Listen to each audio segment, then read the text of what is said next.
কিন্তু অভিযোগ পত্রে নির্যাতিতা ছাত্রী তিনি ঠিক কি জানিয়েছেন দেখুন একবার। ঠিক কি ঘটেছিল বুধবার রাতে? এফআইআর এ 3 অভিযুক্তকে জে, এম ও পি বলে উল্লেখ করেছেন অভিযোগকারিনী। সেখানে তিনি লিখেছেন, 12টা 5 নাগাদ কলেজে পৌঁছই। ফর্ম ফিল আপের পর আমি অন্য দিনের মতো ইউনিয়ন রুমে গিয়ে বসি। যে সেখানে ঢোকে এবং সবাইকে বসতে বলে, আমরা তাই করি। সে প্রাক্তন ছাত্র এবং কলেজের কর্মী। সে কলেজের টিএমসিপি ইউনিটের অঘোষিত প্রধান এবং অত্যন্ত প্রভাবশালী। সবাই তার কথা শোনে। টিএমসিপি ইউনিটে সে সবাইকে পদ দেয়। আমাকেও সে গার্ল সেক্রেটারির পদ দিয়েছিল। যে আমাকে বাইরে ডেকে বলে সে প্রথম দিন থেকে আমাকে পছন্দ করে। গার্লফ্রেন্ড থাকা সত্ত্বেও সে আমার প্রেমে পড়েছে। আমাকে বিয়ের প্রস্তাবও দেয়। আমি প্রস্তাব প্রত্যাখ্যান করে বলি আমার বয়ফ্রেন্ড আছে, আমি তাকে ভালোবাসি, আমি তাকে ছাড়তে পারবো না। এফআইআর এ অভিযোগকারিনী লিখেছেন, 7:30 নাগাদ জিএস এই বলে বেরিয়ে যান যে তিনি শিগগিরই কিছু কাজ সেরে ফিরে আসবেন। তখনই আমিও জিনিসপত্র গুছিয়ে বেরোতে যাই। তখন যে আমাকে আটকায় এবং পি ও এম কে চোখের ইশারায় বাইরে যেতে বলে। তারা বেরিয়ে যায় এবং জের কথা মতো বাইরে থেকে দরজা আটকে দেয়। আমি কিছুই করতে পারিনি। সেকেন্ডের মধ্যে যে আমাকে ওয়াশরুমের কাছে নিয়ে যায় এবং আমাকে যৌন সম্পর্ক স্থাপনের উদ্দেশ্যে জোড়াজুড়ি করে। আমি তাকে আটকাই, ঠেলে সরিয়ে দিই। আমি কাঁদতে থাকি, বলি আমাকে ছেড়ে দাও, আমার বয়ফ্রেন্ড আছে, আমি তাকে ভালোবাসি। তাও আমাকে ছাড়েনি। এফআইআর এ অভিযোগকারিনী উল্লেখ করেছেন, তারা জোর করে আমাকে গার্ডের ঘরে নিয়ে যায়। যে আমাকে বিবস্ত্র করে ধর্ষণ করে। আমি বাধা দিলে সে আমাকে ব্ল্যাকমেল করে, হুমকি দেয়, যা সে আগে থেকেই করে আসছিল। সে আমাকে হুমকি দেয় আমার বয়ফ্রেন্ডকে খুন করে দেবে, আমার মা বাবাকে গ্রেপ্তার করিয়ে দেবে। তাও আমি বাধা দিই। তখন সে আমার 2টো নগ্ন ভিডিও দেখায়, যেগুলো আমাকে ধর্ষণের সময় তোলা। সে শাসায় আমি বাধা দিলে সে যখন ডাকবে তখনই না এলে সেগুলো সবাইকে দেখিয়ে দেবে। যে যখন আমাকে ধর্ষণ করছিল তখন এম আর পি দাঁড়িয়ে সব দেখছিল। সে আমাকে হকি স্টিক দিয়েও মারার চেষ্টা করে। আমি মরার মতো পড়েছিলাম। সে ধর্ষণ করে, আমাকে ফেলে রেখে চলে যায়। আমি 10:50 ঘরের বাইরে যাই। সে বলে আমি যেন কাউকে এসব না বলি। যেখানে শিক্ষার আলো জ্বলে ওঠে সেখানে এই কেমন অন্ধকার? উত্তর দেবে কে? নমস্কার। আজকের এই ভিডিওটা কোনো কমেডি ভিডিও নয়। আজকের এই ভিডিওটা একটা সিরিয়াস ভিডিও। আর আজকের এই ভিডিওটাতে আমি বেশি কিছুই বলবো না, জাস্ট কয়েকটা কথা বলবো। প্রথমত, এই যে যাদের মানসিকতাটা এই ধরনের, যারা এই ধরনের ঘটনাগুলো ঘটায়, এদেরকে যে আমাদের ভারত সরকার শাস্তি দেয়, যেরকম ফাঁসি, এদের জন্য কি এই ফাঁসিটুকুই যথেষ্ট? বদ্ধ ঘরে ফাঁসি দিয়ে দিলাম, তাতেই কাজ মিটে গেল? আমার তো মনে হয় এদেরকে এমনভাবে শাস্তি দেওয়া উচিত, এমন করে শাস্তি দিতে হবে যাতে যারা এই ধরনের মানসিকতা পোষণ করে এবং বেঁচে রয়েছে, এখনো সেরকম ঘটনা ঘটায়নি, তারাও যেন দেখে ভয় পেয়ে যায়, স্তম্ভিত হয়। অর্থাৎ এই যে 3টে ছেলেকে ধরা হয়েছে, এদেরকে কি করা উচিত? প্রকাশ্যে, আমার তো মনে হয় যেটা রাস্তার সামনে, আবার কি পুরো বঙ্গবাসীকে ডেকে বা লাইভ করে পুরো বাংলা, পুরো ভারতবর্ষ তথা পুরো পৃথিবীকে দেখানো উচিত যে এদেরকে কিভাবে শাস্তি দেওয়া হচ্ছে, এবং শাস্তিটা কঠোর থেকে কঠোরতম হওয়া উচিত।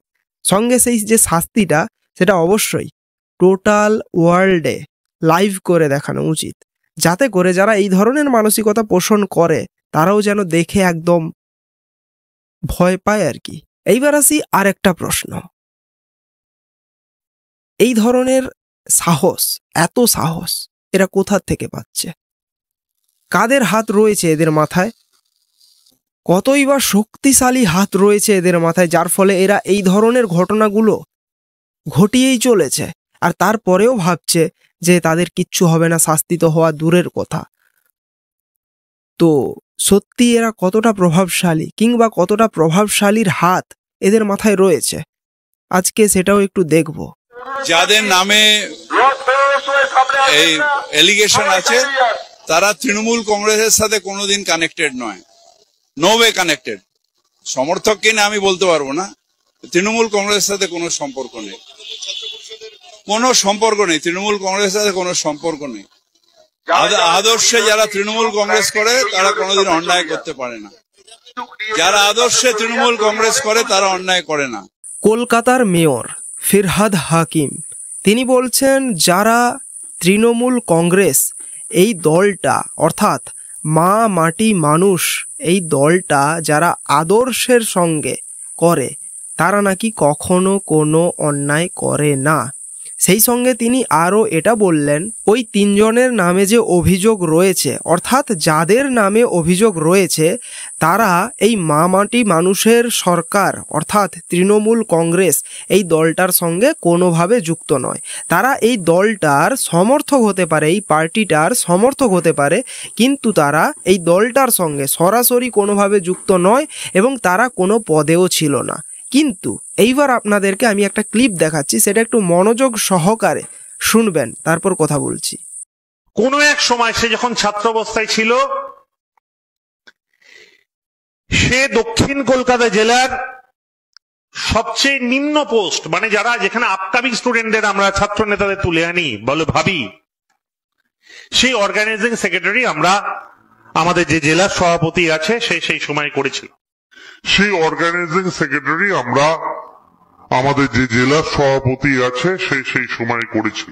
এইবার প্রশ্ন হচ্ছে তাহলে কে সত্যি কথা বলছে আর কে মিথ্যে কথা বলছে, কে জানে আর কে জানে না।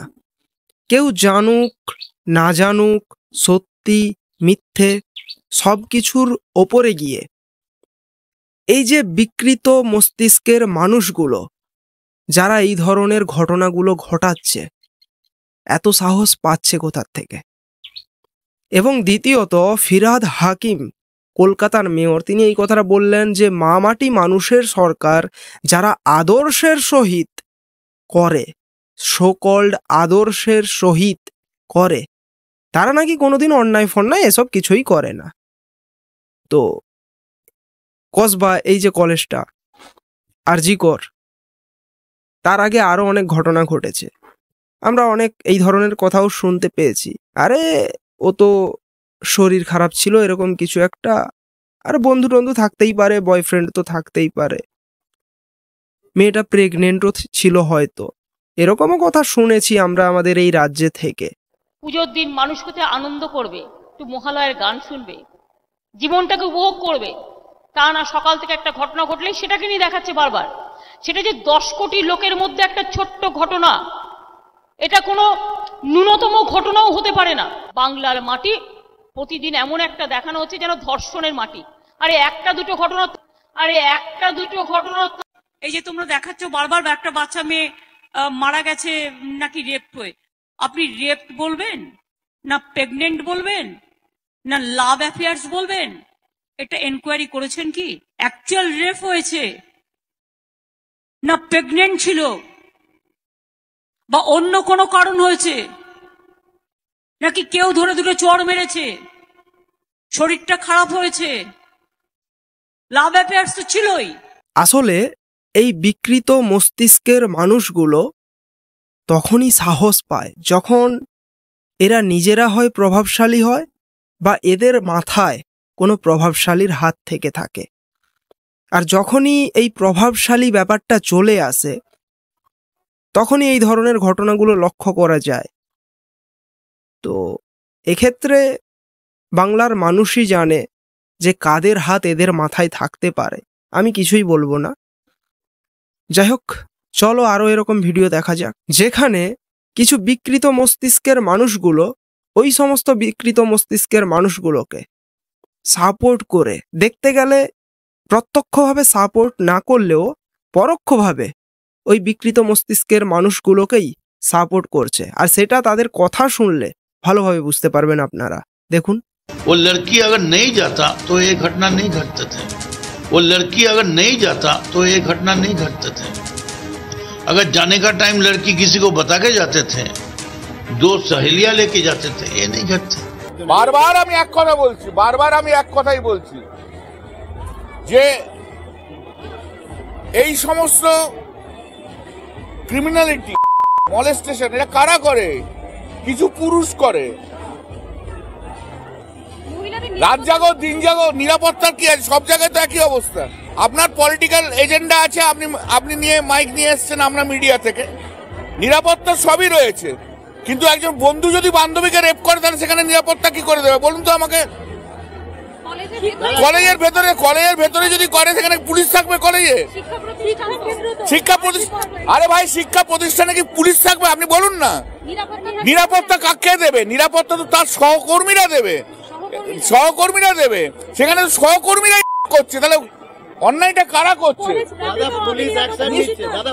কলেজ কর্তৃপক্ষ সবাইকারই দেওয়া উচিত, কিন্তু আগের দোষটা কার? আগের দোষটা তো তার ভাই আপনি আমাকে বলতে দেবেন না, আপনি আপনার মতো প্রশ্ন করবেন। আপনাকে এজেন্ডা করে দিয়েছে, আপনি পলিটিক্যাল কোশ্চেনের দিকে যাচ্ছেন। না যেটা হচ্ছে আমিও তো সেটা বলছি। কে করেছে? সহপাঠীরা করেছে।